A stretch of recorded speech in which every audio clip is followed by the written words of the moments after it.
Russia faced many decisive defeats prior to World War I in every war that they fought. Under Tsar Nicholas II, World War I was fought. Due to a low amount of soldiers during the time, many farmers were pulled from their lands and forced into drafting to fight for the war. Due to their inexperience and low equipment standards, many were killed, as much as 200,000 in the very beginning of the war.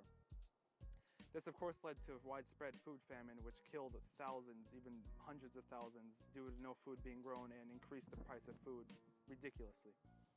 Because of this, Tsar Nicholas II put the government under the control of the Tsarina and eventually Rasputin.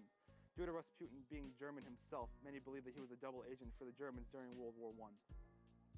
This of course later led to many peasants rebelling against the Tsar and the government itself, and eventually the soldiers just decided not to deal with it and stopped putting down rebellions, which led to the abdication of Tsar Nicholas II, starting the revolution.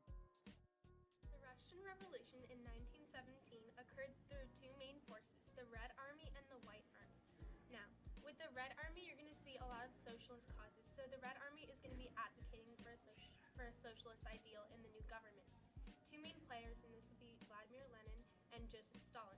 Now, Vladimir Lenin was the founder of the Bolsheviks party and also followed a lot of Marxist policies. So he took a lot of influence from Marx and his theories.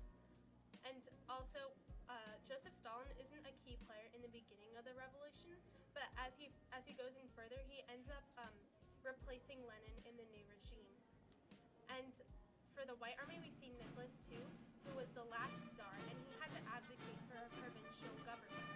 Now, this government was run by Alexander Kavetsky, and he was the one who set everything up, and he was the one who ruled in place of Nicholas II.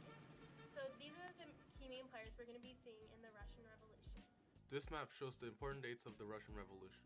First of all, December 8, 1895. Lenin's arrested and sent to exile in Siberia. Next, October 20, 1897.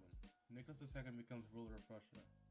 Also, on March 2, 1917, Nicholas II abdicates his throne and a provisional government is formed. Next, January 9, 1905. Bloody Sunday at St. Petersburg marks the beginning of the revolution. Next, February 23 to 27, 1917. February Revolution begins with strikes, protests, and mutinies in Petrograd. Next, March 3, 1918. Russia withdraws from World War I to deal with the revolution. Next, March 8, 1918. The Bolsheviks become the Communist Party. Next, June 1918. Russian Civil War starts, and 2 years later, on November 1920, Russian Civil War ends, with the Red Army winning.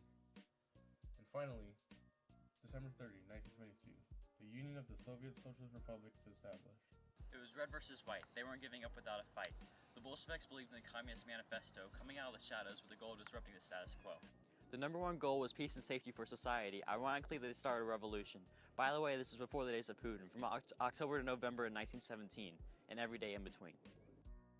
This caused Russia to withdraw from World War I because in their own country the government was being overrun. The Russian Revolution started out as a series of strikes and petitions for better wages and living conditions.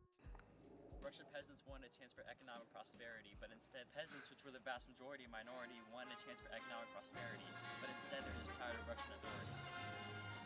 Also due to urbanization and overcrowded spaces, with so little money to the point where it wasn't even funny, the poor decided to go to war. While the peasants had a huge presence in Russia, non-Russians had it worse.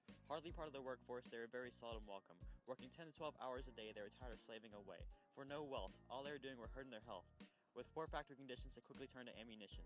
They were skillfully fighting for control of industry, tired of capitalism making peasants the victim. Lenin and the Bolsheviks being huge supporters, they tried to restore order. In the end, the communists were the only occupant in the Russian government. With Lenin and the Bolsheviks in power, the workday was decreased to 8 hours. He got rid of all Russia's armor and even gave land to poor farmers.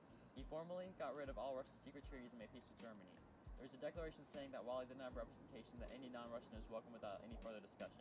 Proving they were forced to be reckoned with, the revolutionaries overthrew Nicholas II. The Communist Party, which now led Russia, started out as a militia, but now as an army and will last till the late 20th century. Thanks for watching.